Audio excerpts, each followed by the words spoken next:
Sangshang Theory in TCM, Understanding the Core Concepts of Traditional Chinese Medicine.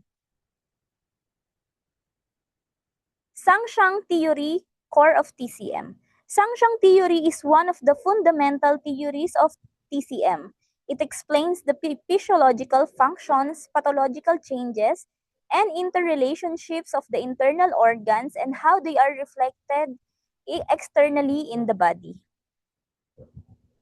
Zang. To store. Zang means to store. The Zang organs store the body's essential substances, qi, blood, essence, and body fluids. Shang and internal and external. Shang, manifestation. Shang means manifestations or appearance.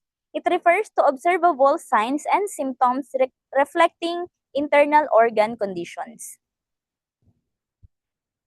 Organs, structure, function, manifestation.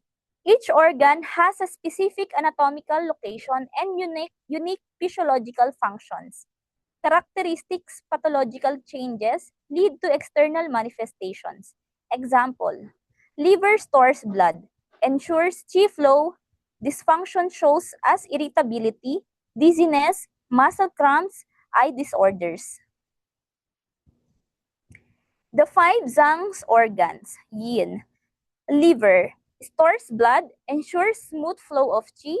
Heart, governs blood and vessels, houses the shen, mind. Spleen, governs transformation and transportation of food and fluids.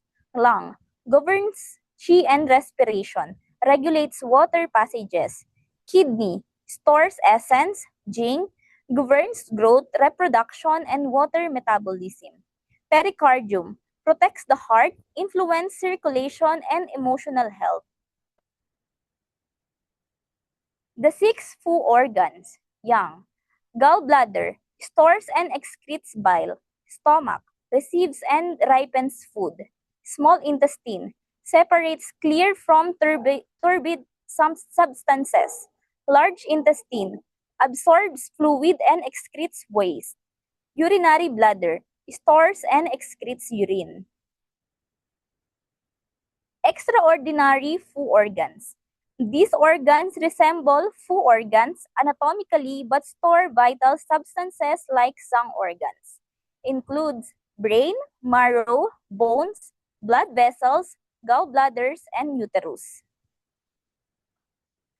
Organ systems, functional, not just anatomical.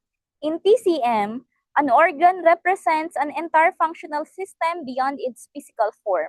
For example, the liver system includes tendons, eyes, nails, emotional regulation, anger, smooth qi flow, and menstrual function. Zhang organ, external manifestations, observable signs reflecting internal health. Liver, eyes, tendons, anger, tears. Heart, tongue, blood vessels, joy, sweat. Spleen, mouth, muscles, pensiveness, saliva. Lung, nose, skin, hair, grief, nasal mucus. Kidney, ears, bones, fear, spittle. Integrated organ system. Heart governs blood. Liver stores blood. Spleen produces qi and blood, nourishing all organs. Lung regulates qi, assists heart in circulating blood. Kidney stores essence, supports all organ functions. Liver ensures smooth qi, movement throughout the body. Zhang organs and vital substances. Qi, generated mainly by lung and spleen. Blood, produced by spleen, stored by liver. Essence, jing, stored in the kidney. Body fluids, qin yi, transformed by spleen, distributed by lung, regulate by kidney. The holistic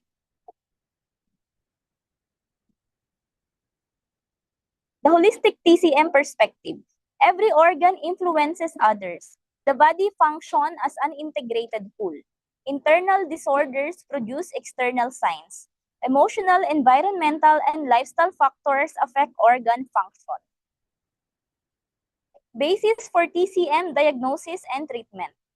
Pattern differentiation, tongue and pulse diagnosis, selection of acupuncture points, herbal medicine prescriptions, prognosis and treatment planning.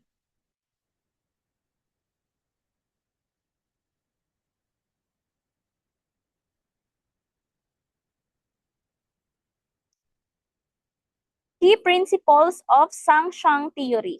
Internal organs have specific physiological function. Organ health is reflected through external signs and symptoms. The body is an integrated network of interconnected organ systems. Qi, blood, essence, and body fluids are maintained through coordinated organ activity. Disease arises when organ function become imbalanced. Treatment aims to restore harmony among Zhang Fu organs and rebalance vital substances. Summary, the cornerstone of TCM.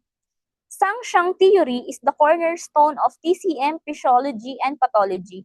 It described the functional relationship of the Zhang, yin organs, Fu, yang organs, and extraordinary Fu organs, emphasizing that internal organ conditions are expressed externally. This holistic framework guides TCM diagnosis, pattern differentiation, and treatment.